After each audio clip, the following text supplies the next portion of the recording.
Thank you so much for joining us today, John Lansink. So we'll just start out, John, if it's okay, just who you are, maybe a little bit about your background. Um, and I love to hear something unique, something that people might not know about John, that might be interesting to people. So I'll give you the floor. So go ahead. All right. Well, yeah. So my journey getting to where I am right now today is definitely interesting. I grew up just outside of London, a small town called Lucan, Ontario, which I'm sure most people have heard of or at least driven through and so on. And I sort of grew up as a sort of pig farmer, actually. So that's something that most people don't know about me, and they're definitely surprised to sort of hear about. So that's something that I really enjoyed. Pig farming was fantastic. I loved it. I liked working with the animals. We had sow units. We would export our hogs to the U.S. I went down to Iowa and I worked with Tyson Foods there for about 2 summers. I worked in the pork packaging plants in Storm Lake, Iowa, Waterloo, Iowa, and did everything on that line from offloading trucks to being at every different station on that line. And I just got my hands dirty in that industry to really understand it. It was something that I just really wanted to sort of take over our family business and sort of, build it up and so on. And it was a really great, industry. It was long hours. I'd work from 4 in the morning to 6 at night usually, and 7 days a week. But it's just a passion for the animals and a passion for the industry, and the whole sort of egg sector is just something that I just really enjoyed. So that was something that I had every sort of goal was to sort of line up and just continue that forward, and that just didn't work out, I would say. The hog industry in Canada is a very difficult one. Some people get in, some people get out, and it just didn't really end well, I would say, for us and so on. And that was really, something that I, look back on and say that was, quite the experience for me, for my family. Sort of getting into it and then having to sort of get out of that business really is a humbling experience, I'll say. It's taught you the highs and the lows and everything. And, from sort of that point on, I just said, well, that sort of is, how it ended. And I was just looking for something to, as a sort of backup job to sort of get into, what I knew. And at that point, I graduated from Guelph. I had my Bachelor of Commerce degree from Guelph. And so I was trying to utilize my commerce degree to get into some type of industry within London that could use my skills. And there was a company in London called General Dynamics. They were in defense. It was nothing what I was doing, but they offered me a really good salary. So I sort of jumped on that. And it was really interesting working for that company because, being a pig farmer, I was used to showing up at 4 or 5 in the morning and working to 6, 7 at night. So I'd start with GD and I'd start working at 7 in the morning and leave at 5 and think I was having this amazing job. I had the weekends off, and they kept thinking that I was working so hard at this job, but for me, it really wasn't that hard. So anyways, moved up with them, but I had a real passion to get back into the egg sector, wanted to grow my own company and to sort of utilize the skills that, I had. And my father was someone who really went after business, and that was something that I sort of definitely wanted to focus on. So from GD, I looked at buying my own company, getting back into the egg sector, and I just want to utilize the skills. So at GD, I moved from finance into business development and to business strategy as well. And that was something that I really wanted to focus on because I knew that, to make sure that I sort of grew my skills and knowledge, I wanted to make sure that I knew how to take a company, put a good strategy sort of for that company, execute upon that strategy, and really help it grow. And at that time, General Dynamics bought GD. General Dynamics bought it from GM Defense. And at that time, their sales were in the hundreds of millions, and they were really looking to grow that company. So they needed to put a really great strategy in place in order to grow that company for GD to maximize on the investment that they did within that company. So they put a lot of time and effort into a really great business strategy and so on. So I really wanted to get a part of that team. So they put me on that team, and that really honed my skills on the business development, business strategy side, understanding how to put a good strategy, to, and then take that strategy and then execute upon it as well. So, they taught me a lot of great skills in there. And then, so what from there, what I really wanted to do was utilize those skills and put it back into a business in the egg sector that I could help grow.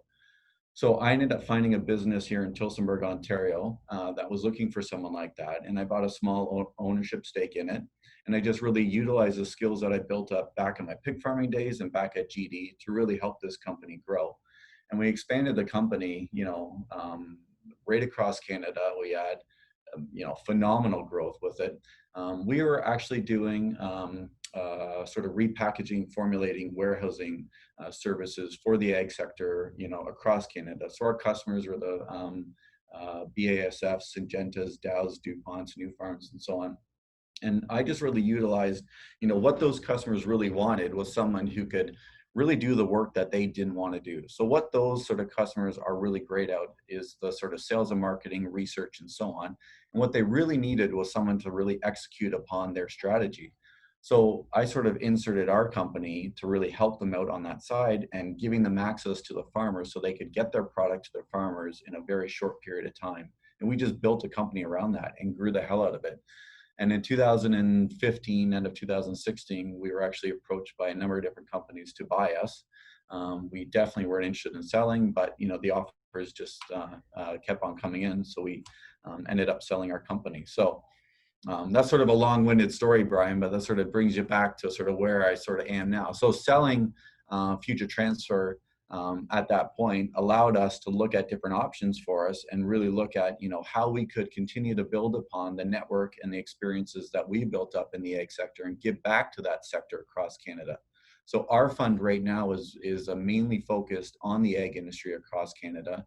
The sort of three main business sectors I would say would be Agrotech, Agribusiness, Agri-food. Looking at sort of the business to business model, looking at businesses that are post-revenue, businesses that have sort of proven their concept out, and that's where egg capitals could sort of come into play and really help them grow. Gotcha. So it sounds like a pretty varied landscape of expertise or challenges, experiences. What's the word I'm looking for? Experiences. Yeah. So you kind of picked up a lot of different skills and interest in these because you went from ag to General Dynamics, yeah. Which is, like you said, quite the difference. But I think what was interesting is that even though your current fund is focused on ag, it's, I'm sure there are kind of key things that you would look for in any company. So you started to touch on them there a little bit. I'm not sure everybody knows Ag Capital Canada. So if you could just give us a summary of Ag Capital Canada, the where you are right now, and then I'll follow up with some questions specific to what you're looking for. So we started this company because we were looking for ways to maximize on the investments that we were trying to make. So, and really what we were finding was there was not a lot of good opportunities for us out there. Investing in, typical things like stock markets or buying land and so on just wasn't an avenue where we wanted to put our money in. So pulling together the network that we had, like myself, Mike Perovich, Jay Bradshaw, Greg Andruko, and so on, we really wanted to say, okay, well, how can we give ourselves a little bit of a step up there? So by creating a fund, what we were doing was allowing ourselves to build upon the knowledge base that we've sort of built up, the expertise and connections that we have.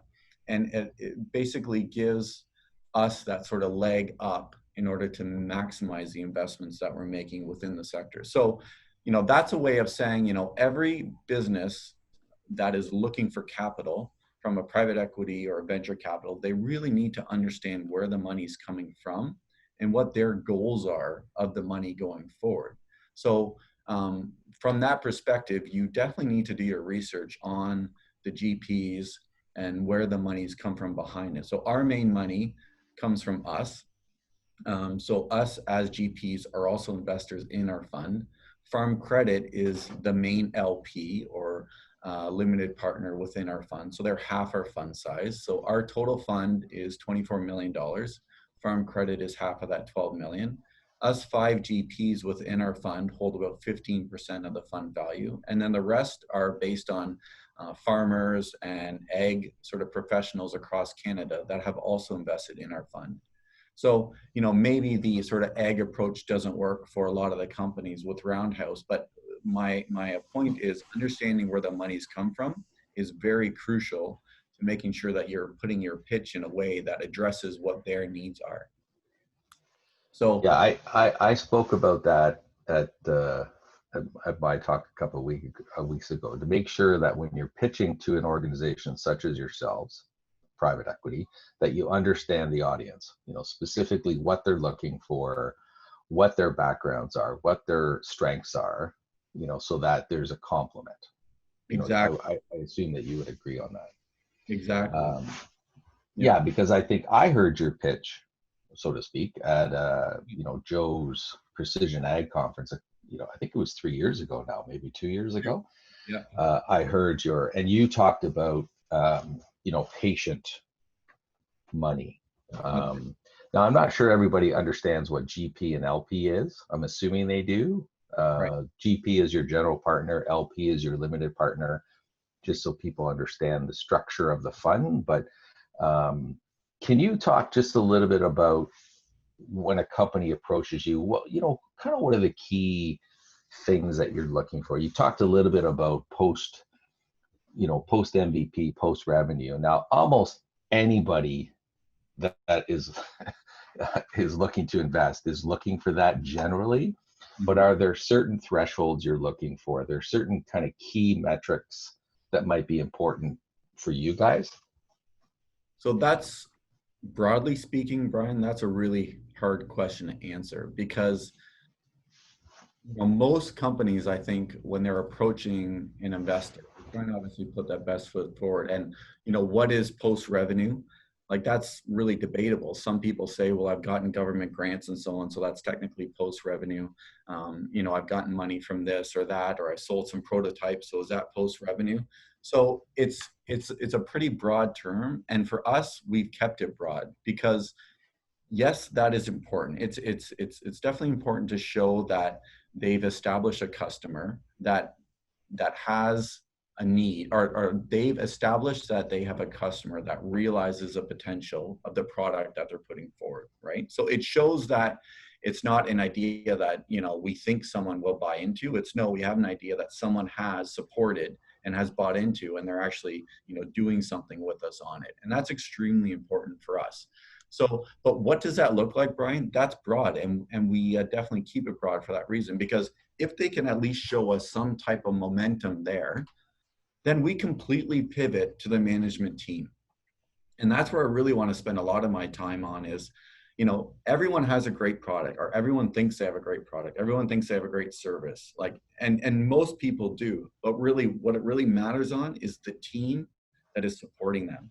And again, a lot of people are just a one-man show, but then what is your sort of a cast with you that is also supporting this company grow?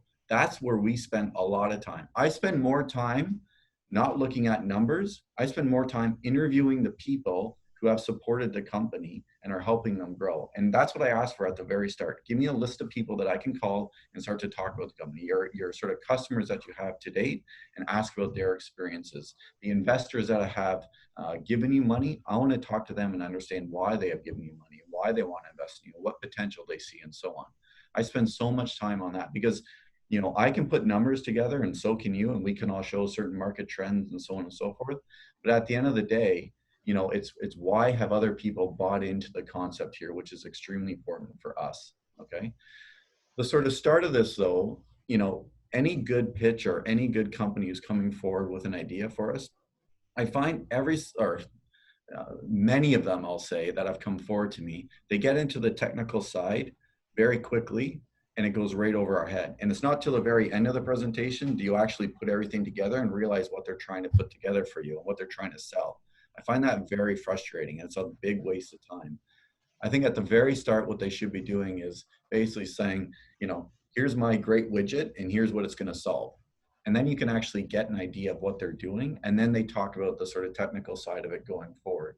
That's a real big frustration that I just want to share with everyone out there. And it's been very difficult for us to sort of work through. Right. So we talk to our companies about, what's the problem, how are we trying to solve it? And we Right. talked about the team being very important. Just my personal question is, do you feel the team that's surrounding the founder or founders, are those having to be full-time people? Can they be advisors? Like, so it's just about how they've collected their, go-to people, so to speak. Right. It speaks volumes about the founder, who they surround themselves with, obviously, right? And it doesn't matter. Like, so many people are sort of concerned that, maybe a past failure or something might look badly. It doesn't. Everyone goes through that, So, put a good network of people with you, and that speaks volumes of the actual individual who's leading, whatever company is there as well. Once you can establish a good relationship with the founders and you understand the type of people who are surrounding them, the sort of financial picture really starts to come into play, and it starts to understand. So let's say that we're dealing with someone who they're coming across as fairly conservative and so on, and then you look at their numbers and they're fairly conservative as well. Obviously that matches. Where the disconnect comes into play is when you're dealing with somebody who seems fairly conservative and then the numbers just don't seem to jive with that. You realize that there's external forces there that are influencing that individual that you need to learn more about. And that's where I'm looking for the inconsistencies between the actual personality and the people who are in the company and what they're actually putting forward in their numbers. Like Brian, I spend a ton of time on the numbers. That's my background. I love numbers. I'm an accountant. I just love numbers. I think a good financial plan tells a story of a company and gives a lot of insight into the personalities of the individuals with them, because it tells me how bullish they are, how conservative they are, how they see their total addressable market size, how they see they're going to penetrate it, what sort of sales and market strategy they have going forward, what sort of money they're going to put in R&D, how they want to capitalize things going forward. There's a million things that a great financial plan can tell me about someone. So I spend a ton of time on that, but none of that matters if we aren't confident with the individual running the companies. So with our fund, that's really, paramount for us, is making sure that we're partnering with the right individuals that are leading the company. One of the best companies that we've met so far, it's not led by the founder. The founder realized that he has a great business here, but he's not a CEO. And he's got a CEO running the company right now with him. Best company I've seen, because he realized what his strengths are and weaknesses are. He supported himself with the right team. I love guys like that. So don't think that you need to also be the leader of the company to be the one, doing it all. Support yourself with the right people, understand your strengths and weaknesses, and then go forward with that. Gotcha. Yeah, I mean, I think the team is very important. You made a comment earlier. I just wanted to make sure that I asked it about. Do you look for previous investors, or will you come in with no money in already? Because you had said, like, I might talk to an investor who is this. Are you okay with that stage? Does it matter to you? No, that's fine. That's fine. Right. And what's the typical level? Like, what's the investment level? Like, is there a certain range that you're looking for? Just level of investment, and what shape does that take typically? Our check size would be between the 2 to 5 million range. Again, we are a small private equity fund. We just closed our fund on March 12th. And being a small fund, I don't have 50 people behind me that can support the businesses that we invest in, and so on. So, we want to make around 5 to 7 investments. So depending on the check size, that's the neighborhood that we are looking to sort of invest in. We have to be very cognizant of looking at the initial investment that's required, but the follow-on investment as well, I think, is really crucial too. And I think a lot of people forget that they just think, oh, they'll just need, $10 here and that'll last them through for the next 3 years and then everything will be rosy. It never happens that way typically. It's usually some money now and some money again. So, and I'm sure, Brian, you can speak to that too, right? So. Yeah, and I think it's an interesting point because I try to talk to people about when you get into your financials, and I apologize, I keep getting dark because I'm bad Zoom etiquette here. I talk to people about, and correct me if I'm wrong, that sensitivity projections. So what I've always found interesting for people who are pitching to me personally is, if your numbers don't happen, then what? I like to actually see when founders say, we're looking for $1 million and we're going to, this is the use of proceeds and this is all the things that you talked about. But what about those numbers don't happen? Do you have contingency planning in place? Like, if, we don't hit this revenue growth, this is the adjustment that we're going to make, rather than the default being, well, we're just going to have to go and get more money, right? Almost, which would be more in a down round than an up round. Do you feel that's important, or is that something that you consider? And when you say follow-on money, what are you looking for in that what's the thought process around the follow-on money? Well, the follow-on money, yeah, let me start there. I would say it's more around making sure that they're taking into account the fact that if, like you mentioned, Brian, things go wrong, they have that backup scenario in place and they've thought it through. So they're doing the valuation of the current round, taking into account that a second on follow-on round might be anticipated or might be needed on a go-forward basis. So that's important, I think, that every founder looks at. I think from an initial funding standpoint, there's many approaches. It was funny. I was speaking to a fellow yesterday who was a very interesting fellow. He was the CEO of a pretty large pharmaceutical company in the States, and he bounced around in his job. He started, he was a PhD from Harvard. He started with Johnson & Johnson, worked up to become president there, and then went to another pharma company that didn't go well and bounced around. But this guy grew a company from, I think, a market cap of around 3 million to, he retired a few months ago. And I looked it up online. The market cap of the company was around $3 billion. So from a 3 million market cap to a 3 billion market cap, very humble man, very, very great guy. But his approach when it comes to funding, startup or venture capital, private equity money, is make sure that you don't run out of money. That's his biggest issue. And that's the other thing that I see here, is making sure that they understand that bootstrapping is understandable. And with startups, that's how most startups get going, and having that funding. But the worst thing you can do is make sure that you're underfunded and you're not taking into account the follow-on investments that may come and running out of money. It happens all the time. And from a private equity investor standpoint, that's one of our biggest fears, is they end up running out of money.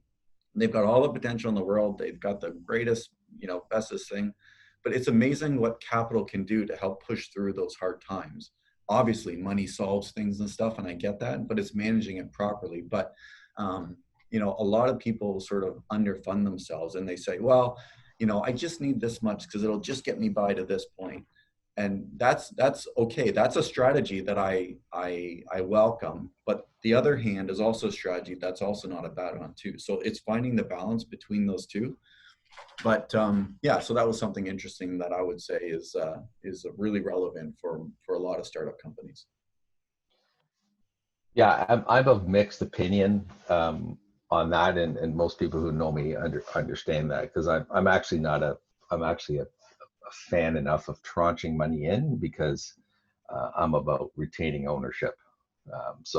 But I would agree with you, if you choose a path, and so I've also said this a lot too, if you choose the path that you're going to raise money through private equity or venture capital, understand what that path is like, versus going through angels or other sources of capitalization. Like, just understand that there's a different path. And so it's a great point that you've made, that if you are planning on going and pitching VC or private equity, understand those type of scenarios, that you're looking to make sure that people are well capitalized, because running out of money is not ideal for funds such as yourself. Because once your fund is done, your fund is done. Plus, it really undervalues a company at that point, right? Right. If you've raised a certain round and you put a value on your company and you run out of money, First of all, the current investors that are in, it's probably not looking good for their investment and the valuation that you initially put forward there. But then the second round, you're desperate. And if you're desperate looking for cash, obviously the person who's going to be putting in money is going to really drive that valuation down to maximize their investment. So it's, for me, yeah, it's just something that I really look for to make sure that they do understand that follow-on investments might be needed, so it doesn't do exactly what we've stated there, right? The trust approach, Brian, is a fantastic approach too, though. But that shows If me you could do it. exactly. But it also shows me that they've thought out the process, and if that's a process they're going to take, that's fine. But then show me the strategy behind it. That's all. Right. I hear you, and I agree with you. I personally didn't go to private equity work, so I personally don't have experience, taking money or partnering with private equity. But what I thought we'd do, since I'm at 1230, I'm hearing, stage a company isn't as important as some type of proof that the product service is accepted in some shape or form. You're looking for a very strong team around the founder or within the founders. They need to make sure that they're planning appropriately for, to be well capitalized. You've said that you're fairly patient money, meaning that you don't have egregious, restrictions on them. Anything else that before I get in some of the questions, anything else that you can think of? No, I think that's a great summary, Brian. Yeah. Okay. There's a few questions that were DM'd to me Yeah, as well. Have you read through them, David? Yeah. Could you maybe just ask them, since you kind of know where they're at? Sure. First question is, do you have any tips on working with Canadian banks for your company? I think that's a bad time to be asking about Canadian banks right now. Tips on working with Canadian banks. The level of bureaucracy that banks have right now is excruciating, I would say, and it's difficult for anyone. This sort of private equity that I'm in takes up a lot of my time, but I have two other companies that I own as well, and that I manage, and working with the banks is very difficult. I would just say, a good tip would be to know that there is more options out there than just banks. There's sort of credit unions out there, and places like that, which are, a lot more helpful, I think. And then just really understanding the account managers, I would say, is definitely crucial. Banks, specifically when it comes to startups, are not the avenues I would say you really want to work with. I would say that it's more you want to be looking with the Business Development Bank of Canada, sort of EDCs, looking at the funding, sort of government funding programs out there to help the small sort of startup businesses. Banks going that route, I think, from a startup angle, I would say is next to impossible. That's just my take on it. Well, they want your first child, so. Well, depending on the day, they can have her, but yeah. What any specific ag sectors that you're looking at? I really like Agrotech right now. Digital farming, is sort of one of those sexy areas, I'd say, about 2-3 years ago, and it still is quite good. But I think that it's lost a lot of its luster lately. I think that a lot of people put a lot of money into that sector, and they're not realizing the actual returns that they're hoping to get out of it. So I think from that perspective, it's a little bit of a bargain, I would say, right now. But the reason why we really like it is the actual growth curve on a lot of Agrotech type companies seems to be there, and seems to be a really great multiple for us. So it's something that I've spent a lot of time on, and it's something that we definitely focus on. And I'm assuming you agree with me on this. You do look for some type of a recurring revenue model. I love. You don't typically invest in heavy product services. No. You like the recurring piece Yes. as well. I mean, we try to get people to make sure that, is there, I know you're going to say that there's no easy answer, but do you look for certain thresholds on the recurring as a percentage? You know, like, Uh, is there like, okay, I want to see at least half of your revenue be occurring, or 30% or 80%? Is there something that you would have typically look at? I would say greater than 70% from an Agrotech standpoint. Okay. Yeah. Yeah, I mean, I know for me, I keep saying, you know, try to get to 80, try to get to 80, try to get to 80. But some businesses aren't set up that way. Some are. But okay, that's good to know. Thank you. 100%. I'm kidding. Um, this one was from Thomas. Do you mind describing more specifically any of the strategies that you used during your time at General Dynamics or on your first investment, or that you currently use when advising new companies that you invest in? Or is there any other frameworks or, you know? Specifically, it kind of depends on the business sector that we are investing in. I would say specifically, it's understanding the growth trajectory that the company is on and making sure that we are there to support it as best as possible. I've always say any good business that you're building upon has to have a secure base. And that's really what we're looking for when I say making sure that they have, you know, post-revenue type company.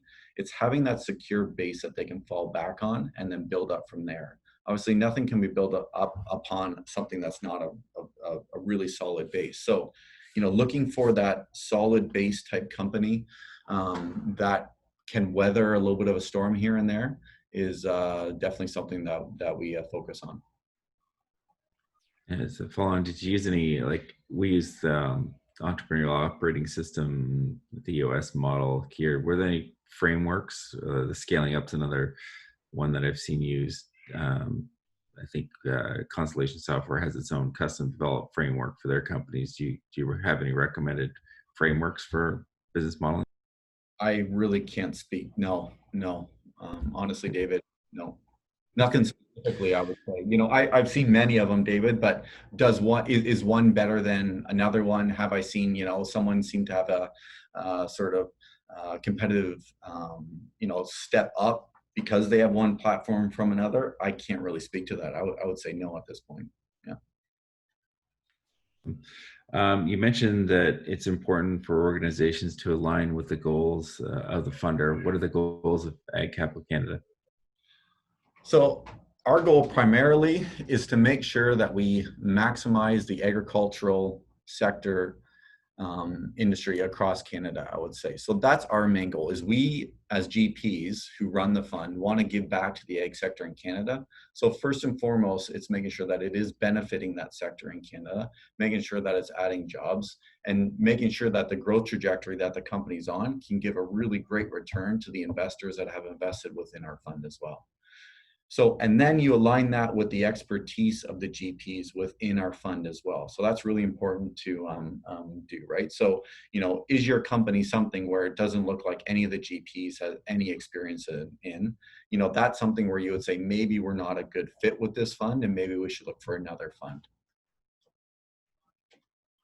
Awesome. Yeah, I mean, I think the broadening of the network is really important for sure. Yeah. Because that's the whole point, right? Like our goal is to help the companies grow in a much quicker manner that they could do on their own. But if we have no experience or no connections or no expertise in what you're doing, then really what good are we, right? Like we're just capital. Well, then go find capital somewhere else. Like, because we don't want to put our money in just to be there and then say, see you later. We want to put money in to be there, to help you, to be a mentor to you, to, you know, make those connections, to sit at the boardroom table, and, you know, to do all that sort of stuff. Like we are active money here.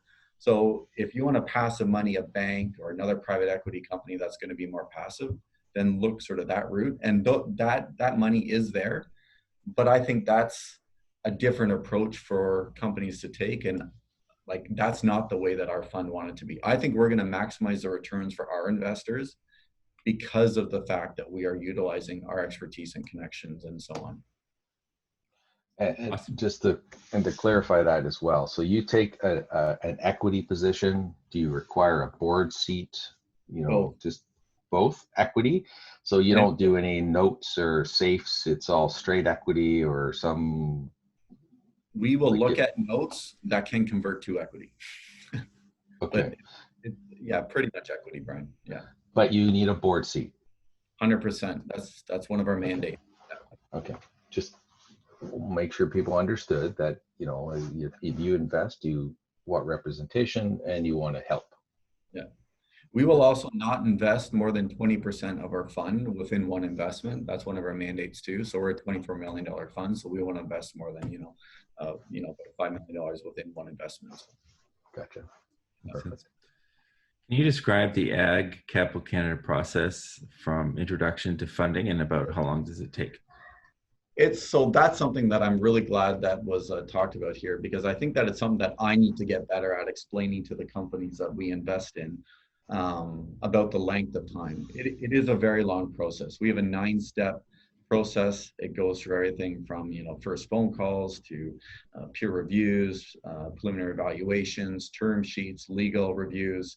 It has that whole concept. And what a lot of companies think is they give me a good pitch, I will come back to them and say, yeah, this looks great, send me your financials and so on.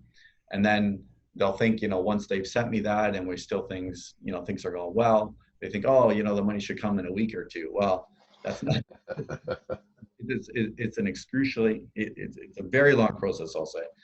So typically I would say if everything aligned up and worked out very well, I would say it would probably be at a minimum a 2 to possibly 3 month process. There's going to be a lot of going back and forth and so on, talking about the company, understanding it further and so on. So that's the type of process I would say. And that's the sort of length of time I would say. Probably though, it'd take about 4 to 5 months. From NDAs? From first call to sort of check size. Yeah. Yeah. NDAs? I hate them. I hate NDAs. I should caveat that. I don't mind NDAs after we've signed a term sheet. I don't like them prior because it limits the type of due diligence I can do on the company. If I'm handcuffed to calling people, talking about things and so on, which I can appreciate a lot of things, but that limits the amount of sort of DD I can really work with the company, and it sort of handcuffs us to the type and speed that how we can start to sort of work with this company. So yeah, I hate NDAs. Fair enough. You maybe sort of answered this question, but I'll ask it just in case. Do you use analysts at Ag Capital? How important are analysts to investment firms typically? They're very important. We have 2, I would say, including myself. So one other one, his name's Scott Crawford. Scott works with me here. He's got a CFA background. He's worked with public and private companies in the mining industry and so on. Really numbers focused type guy. He's the guy that does a lot of our first intake and looks at the companies and so on. Analysts are very important. But again, it's more creating the rapport with the general partners, I think is much more important. Or, who's ever, the partner or the principal or whichever sort of VC or private equity fund, it's creating that first relationship with them. And it's making sure that they understand the overarching strategy of the company from the very start. This can't be something that they're learning about over time. One other point that I was just thinking about that I really want to raise is a lot of companies have a sort of checkered past, I would say, or they've had ups and downs and highs and lows, or they might have been around for 3 or 4 years trying to get to where they're at today. Making sure that timeline of how it was started to where it is today, and there's no bridges in that timeline, is crucial. And I hate people who sort of skip over chunks of time and then I don't understand what's happened during that time with the company or so on. That becomes very difficult for us to sort of focus in on. And it also creates a lot of questions with them. So being very upfront of the past where they've come from and understanding that is crucial. I think I heard you say, even if there was some past failure, that's not necessarily a automatic black mark. It's fine. It's fine. I failed. Everyone's failed before, right? That basically creates you, who this person is, and with us today. So, anyone who has a perfect past and, never had any failures and never had any, headwinds against them, I sort of question that as well. Like, well, could they then be put in front of a really tough situation and have the strength and sort of fortitude to really get through that? I would question that as well. Yeah, I would agree with you that I think people might feel embarrassed, or it shows a lack of something that they feel that's a non-starter. You know, so if we present to you something where there's some warts on it, that you're just going to say, oh, well, I'm not interested. Whereas that's actually probably not true, where Yeah. you're actually looking to see our people. And that's why I talked about last week is you kind of talked about your why are you doing it? Why is it important? I love to hear that in pitches, and I rarely do hear it in pitches, because it shows to me, are they passionate about it, and are they going to stick it through when it gets tough? Because it's going to get tough. No matter how you slice it, it's going to be hard. You're not going to hit that number. You're not going to get that check in the bank, or whatever it may be. And how do you respond to it? And if you just like, oh, well, I don't really care that much anyway. Yeah. So anyway, well, given that we want to give Brett a little bit of time to give us a little pitch, just figure that might be of interest to you as well, John. Sure. We really appreciate your time.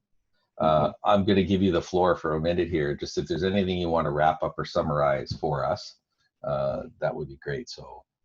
No, I think that this was great. Glad to present. Thank you very much, Brian and Joe and David, for having us and sort of shining a light on our fund. So thank you very much. And besides that, I'm good.